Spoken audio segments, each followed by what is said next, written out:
welcome to In the Rising podcast. My name is Bettina, and this is the platform I've chosen to talk to you about living a life that is really within our hopes, our dreams, our expectations, and leaving all that shame, blame game, and guilt behind.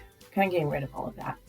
And I always say that I am not a counselor, I am not a licensed psychologist or a psychiatrist, but I am a student of life and a healthcare professional.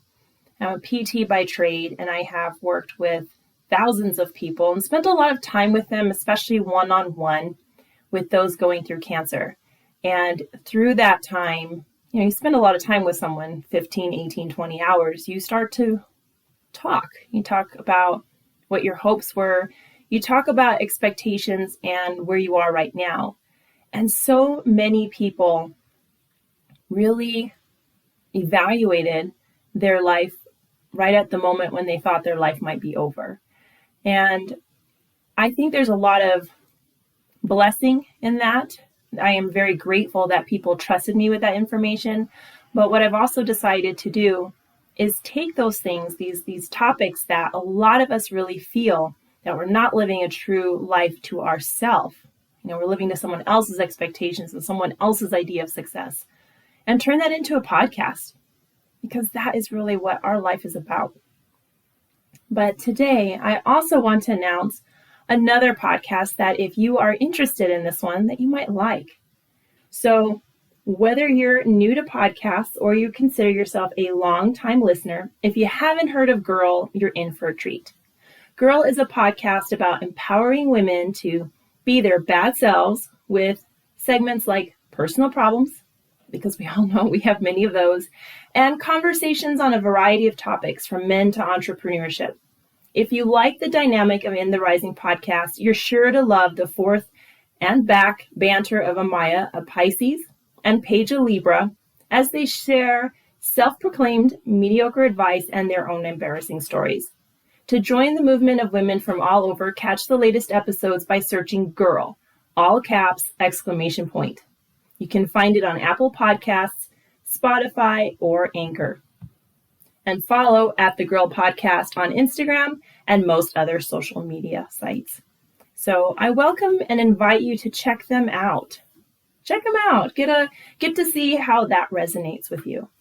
Well, today's topic came to me, and it literally came to me. So if you've listened to a couple of my shows before, you are well aware that I am a big believer in signs.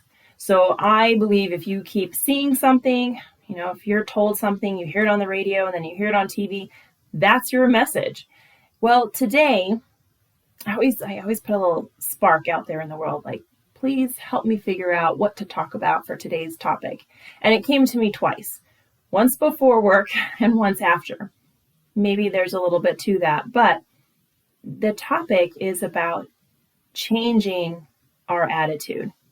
And sometimes it's about changing our attitude about attitudes, because so many of us hear, someone say, hey, change your attitude, or hey, they have a great attitude.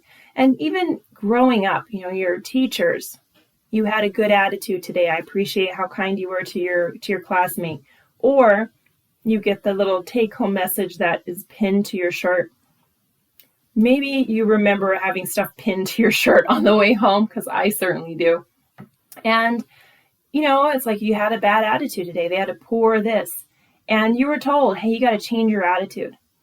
But no one could really give you a good explanation of what an attitude is. And basically it was kind of like you had to assimilate that having a good attitude meant that you're not going to question anything, that you're going to just follow along with whatever someone has to say to you, and you're just going to be the status quo. And if you were not okay with the status quo, it meant you had an attitude. But as we get older, we recognize and realize that having a bad attitude is more about being nice or being mean, right? If you're having a bad day, you're probably going to have a poor attitude. That means you're going to snap at people. You're not going to really pay attention. You're not going to be very friendly. Just that kind of attitude about it. But is that all that's to it? Is your attitude really based off external factors? And that's where a lot of our self-reflection, our ideas about what our attitude is can come to. It's more about what are we able to do. Because if you're having an argument with someone, your best friend, and you're, very upset about it, and then you're snapping at other people, you've now developed a bad attitude. But it's not in line with your character. It's because of the situation. If you're upset at your partner, they didn't cook dinner for you when you got home, or they didn't pick up the dry cleaning or take out the trash or bring in the trash, there's an issue that you have an attitude about. But the attitude has a lot more to do with the expectation, the failed expectation from what someone else didn't do. We usually don't get too much in a bad attitude or bad mood because we failed. But we tend to get that way when other people fail to meet our expectations. So is it fair to say that a lot of us place our mood and our view of our mood based on external things that are happening? And in this year of 2020, there's really not much that's going anywhere in alignment with what a lot of us were putting out for resolutions and 2020 ideas. Like what we had thought of on December 31st, it looks a lot different than what it is now in October 2020. Things are so different. Our job situation is different. Our economy is different. The housing situation is different. School systems, the entire education is completely different. Huge milestones for people. Weddings have been altered and changed where, now only a few people can come, or they've been postponed to hopefully next year. There are other people who are, giving birth and they can have only one person in with them. Now, for some people, that's exactly all you need. But for a lot of people, this is a family event. And the same goes for funerals. Funerals were postponed, and then at funerals, people were getting sick. Everything is so different. And there's this constant change. So we have a lot of external factors is kind of what I'm getting at. But what is our attitude? What is our attitude towards our day? What is our attitude, our potential for the week, the month, and our life in general? And for some people, having things that don't live up to their expectations puts them in this permanent bad mood. But is that really right? Is it? I think sometimes you can have a bad attitude because you realize that this expectation is not ever being met. If you're in a very toxic relationship, whether it's a friendship or actually a partnership, a relationship, that is your clue something's not right. So the attitude is really more designed to be a barometer of what's going on.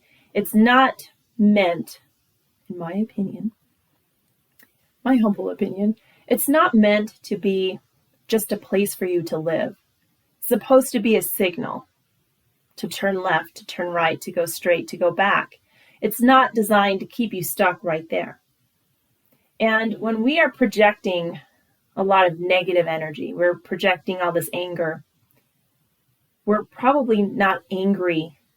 We're probably more hurt. We're probably disappointed, worried, anxious. But is that something that a lot of us are willing to examine? Because especially as we get older, we tend to have any situation that remotely comes up that is similar to a situation that was traumatizing, or just in any fashion, that happened to us in the past, we relive it in that moment and back in a bad attitude. So and I know because I know, there's some people, they wake up in a bad attitude, that's their whole day, nothing's ever right, they're always just kind of flopping down, sitting down, they're depressed, they're angry, they're this, but there's no happiness. Their attitude is not a temporary thing, it's now become a permanent part of their character. And what is important to recognize is that attitudes can be a fleeting thing. You have every right to be in a place where you're having a good attitude and a bad attitude. But to stay in that place is to really encourage victimhood. And there is no power in being the victim. There isn't. There is power in change.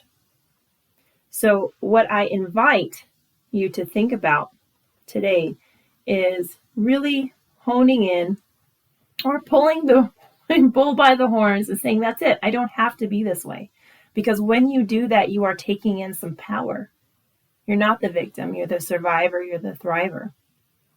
And I always think about how many times I hear people, including my own child, I don't like anyone telling me what to do. How many times have we heard it? And how many times have we probably said it ourselves? I don't like being told what to do. But we are totally told what to do if we keep our attitude based off external factors. It's someone else telling you how you should feel. So why is it okay for you to say, hey, I don't think you should tell me what to do, but hey, yeah, you can tell me how to feel. You can tell me how to feel all day, all night, and how I feel will be based and is the foundation of what I do. And because I feel bad, I will probably do very little and be unmotivated and be unsatisfied. So why is it okay for someone to tell you how to feel? I think if we change that phrase sometimes from don't tell me what to do to don't tell me how to feel, we'll recognize that there's a little more power with that. That we stand up for ourselves and we don't have to have a negative attitude. Attitude is very much based off perception. And sometimes when you see something as a crazy situation, it can very well be a crazy or negative situation. But it is important to have a little light at the end of the tunnel and remember that opportunity is often found in the middle of dilemmas. Even in the middle of 2020, people are still doing amazing things. People are still able to reach out and spark up these volunteer organizations and feed all sorts of people. People are still coming out and supporting others with GoFundMes and just being kind. People are still able to do what is right, even in the middle of everything. And it's just about having an attitude of, yes, you can't tell me how to feel. Even though the job situation is crazy, the economy's off, let's not even go into politics. and there's just so much sadness, so much injustice, no matter how you look at it. There's so much of that going on, but I am going to make a decision that I will not let anyone tell me how to feel. I'm going to have a good attitude, because with a good attitude, I can go forth and make a difference in my life and others. I think that's a better place to start the day with. That's just my opinion. So thank you so much for listening today. You know what? All of our minutes are precious. And let's see, all of these 14 minutes are very precious to me. So thank you so much for spending your time with me today. I greatly appreciate it. And you know what? I will see you guys next Tuesday. And until then, let's keep building one another